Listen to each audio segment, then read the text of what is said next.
Alrighty, we are back to our scheduled programming of 2025, and this is a big one. It's really setting the tone for upcoming episodes, the season, and the theme of helping business owners get the most out of their business.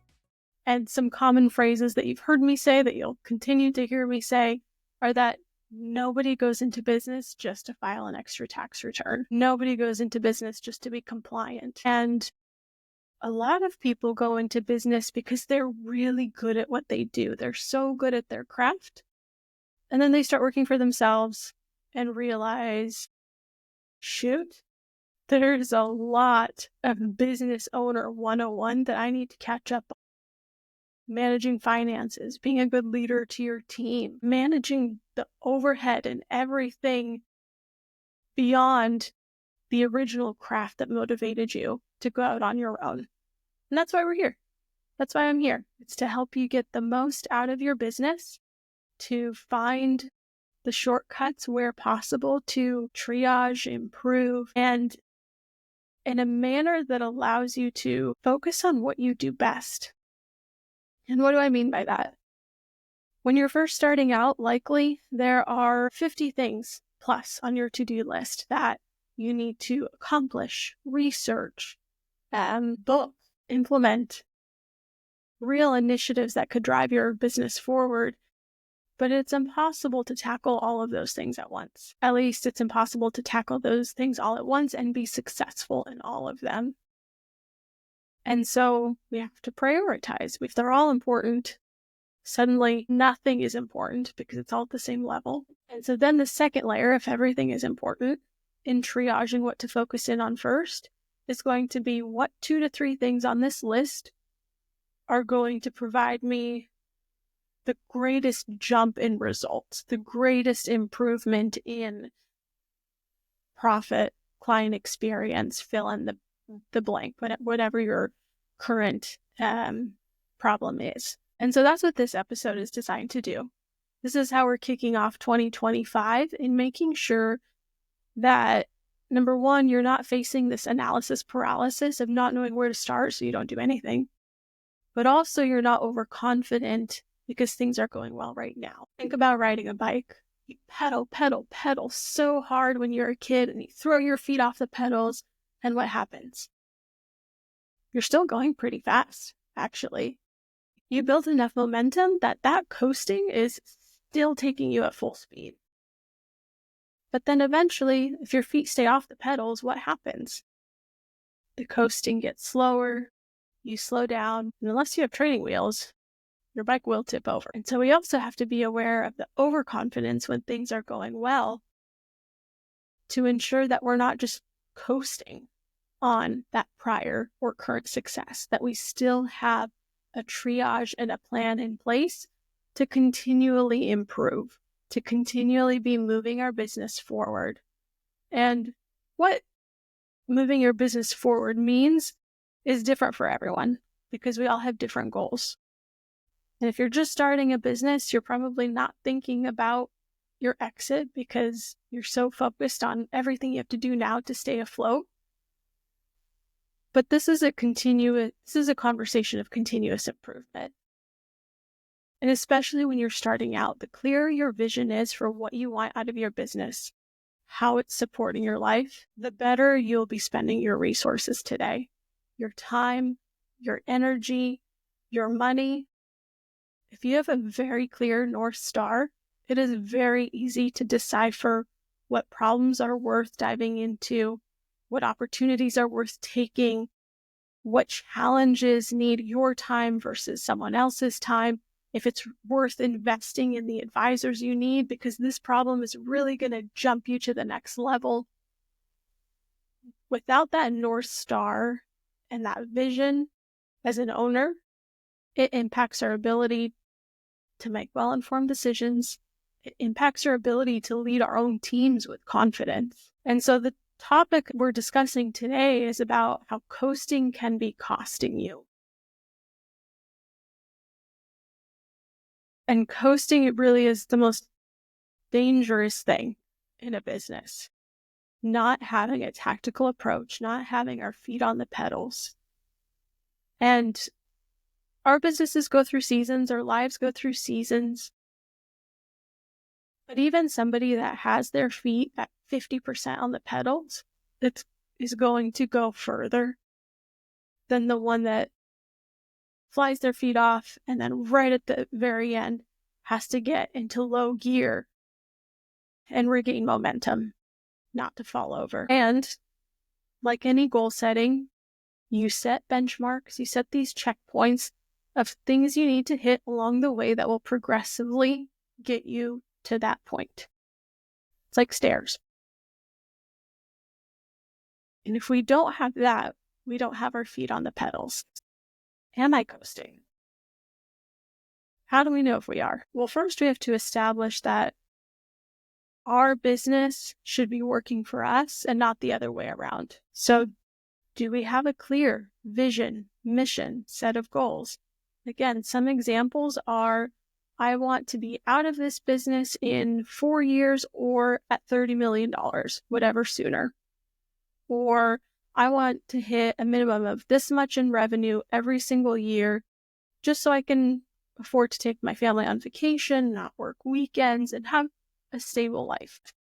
And so the goals can be financial, non-financial, they can be time-bound, revenue-bound. It's your business, so you can design it rather than just let it operate by default. So that's number one, is we need to define that. So then your energy, your time, your money, they're serving that purpose rather than just flailing in the wind. So tactically, logistically, what are some signs that we're coasting? We don't have clearly defined goals. Maybe we find ourselves very busy, but we're not productive. We're always heads down, but our business isn't really moving forward month over month, year over year. We find ourselves consistently with the same problems. Maybe it's stagnant revenue. If you have a team, maybe it's the overdependence on you, the owner, for operations, for advice on everything. Are you really able to delegate the important tasks? Or are you finding yourself needing to micromanage? So if we identify that, yeah, maybe I'm coasting, maybe my time really isn't productive. I'm spending an inordinate amount of time on things that just don't matter or aren't moving the needle for my business. What's the cost of that? What is coasting costing you? Missed opportunities, for one. And if we don't know what we're working towards, how do we know what opportunities are worth taking? And so as these things accumulate, we're experiencing burnout, frustration over not reaching our goals, and oftentimes as business owners, some defeat that this is just the way it's always going to be. I don't know if there's a way out. I don't know if it's going to look any different. So once we've established that, the next question is, where are the gaps? There's plenty of ways to perform SWOT analysis to identify your weak points and your strengths. SWOT, you have strength, weaknesses, opportunities, threats. Make a plus sign on paper, get one of these big sticky notes that goes on your wall like I have. And, what are our strengths? Oh, we don't have AR because we always collect in advance. Fantastic. Not priority to fix our pricing strategy. What are our weaknesses? I find myself micromanaging a lot. Is it because maybe leadership is lacking from us to our managers? Do we have the right people on board? Do you take the opportunities to coach your team when there's opportunities to be coached, or do you just fix it and move on? We could spend hours talking about any one of these topics. These are just examples. And then when we think about opportunities and threats, maybe you're in a competitive market. Pricing, it's a threat. Sometimes it's a race to the bottom if your only differentiator is price. Thing you can do to start approaching your SWOT analysis, your triage tactically, is utilizing KPIs, key performance indicators. Now, these can be financial and non-financial. So it might be, days to get paid, AR, from your customers. It might be customer complaints in a month, might be returns in a given week. The important thing is that you set the key drivers that are moving the needle for your business, and you're monitoring those results consistently. So you might have 5 things you're monitoring. If you're a subscription model, maybe it's churn. Maybe if your focus is marketing right now, it's the cost to acquire a new customer. How can we get that down? Because it's really costing our bottom line. So you list your 5 to 10 KPIs, set your KPIs for that quarter or tertial. If you want to do it over 4 months, sometimes bigger projects need just a little bit extra time. And then check in weekly. Do an Excel spreadsheet. KPIs in one column, dates across the row, and fill it in. What was, how many customer complaints did we get this week? 6. Okay. How can we improve that for next week? What was our rate of returns? What was our churn? What was our cost to acquire a new client? Review it week over week and focus on just those few things and improving those. And once that becomes muscle memory, which after 3 to 4 months of direct attention, you would hope that improves, you're going to focus on the next 3 to 5 things. SWOT analysis is fantastic to identify where you need to direct your attention in the business. KPIs are a fantastic way to monitor your progress in improving them. And that's what gives you that clear picture of if you're trending in the right direction for whatever your goals and benchmarks are that you've set. Or if there's things that are lagging and require more support, maybe it's not something you can just work on. Or maybe it's not something you need to work at all on. Maybe it is something that a specific department needs improvement on. So it can be a team effort. And speaking of team, get your team's feedback. Your team is constantly in the weeds. They see so much of what goes on, and I guarantee you that they will have excellent feedback on what's working, what's not working, what patterns are you seeing? What do you feel like you're wasting time on during the day? These conversations aren't meant to blame anyone. They're meant to improve the processes as a team. And when everyone feels that they have contributed value to something that's now improving the business, it creates an incredible culture of accountability and ownership, and you're building leaders through this process by including them in this. And so as you're in those first stages of performing a SWOT analysis, go through the key areas of financial health, operations, client experience, leadership.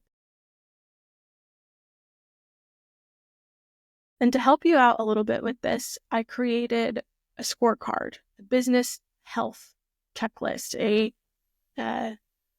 triage system, essentially. And it's something I've been wanting to put together for years because I work primarily with business owners, and we help business owners solve their problems so they can get the most out of their business. And so for years, I've wanted to put this scorecard together. And finally, about 5 months ago, we were in the position where we could hire a marketing manager, and he was able to put this content together.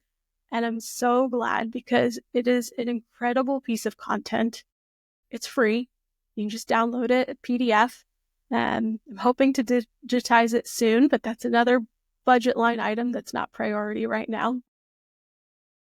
And this scorecard is the exact triage that we as professionals or as advisors go through mentally with our clients, but now it's on paper and it's available to you for free as a DIY triage.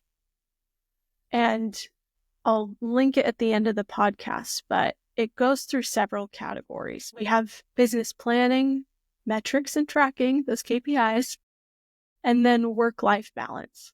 Because again, your business should be working for you, not the other way around. Chances are you're going to realize as you're filling out this scorecard, because it's by topic, 21 topics, ranging from a score of 1 to 10, you're going to realize you're probably scoring low in a lot of areas.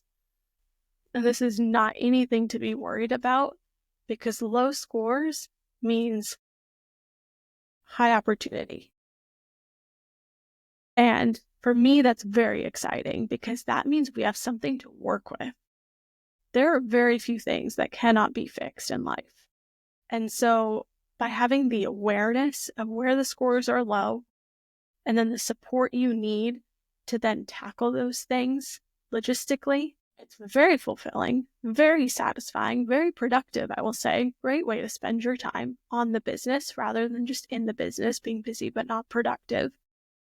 So if you find yourself with a high concentration in one scoring range and are struggling to prioritize what to focus on for the next 3 to 4 months, the next layer of questioning to ask yourself, and I'm happy to do this with you as well, is which of these items will provide the greatest positive impact if I focus on them now? If you're running into cash flow issues and you also have a really high AR balance, that's going to be one of your top priorities. Resetting your payment strategy with your clients, resetting your payment terms with your clients will help you avoid AR problems in the future, and collecting it now will reduce that problem on your balance sheet as well as fill that cash gap that you need now.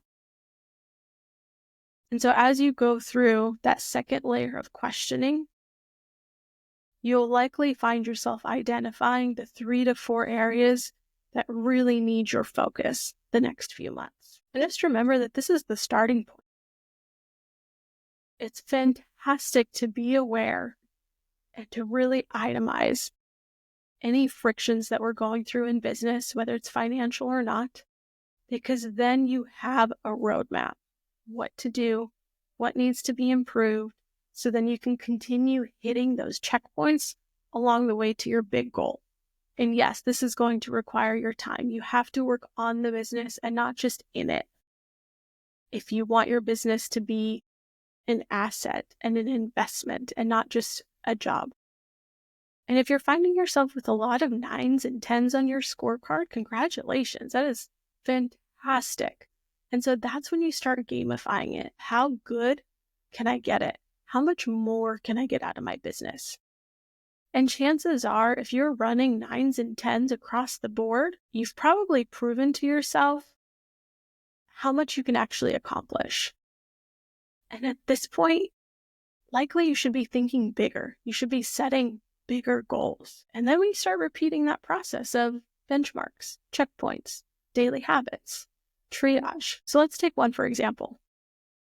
And it's the first question in the first category of planning. And it is, do you have a clear and detailed business plan? If you're rating 1 to 2 out of 10, you're in what we consider the danger zone. But that's okay. We can get out of the danger zone. And the reason you're in the danger zone here is because you're seemingly out at sea with neither a compass or a map. Where is Wilson? Maybe you're used to flying by the seat of your pants, but this really puts your business at risk, continuing to do so. And not just your business, but everyone that it impacts. The customers that you serve and have obligations to, your team members, the livelihoods that you support, and their development opportunities. Those are all at risk if we don't have a business plan.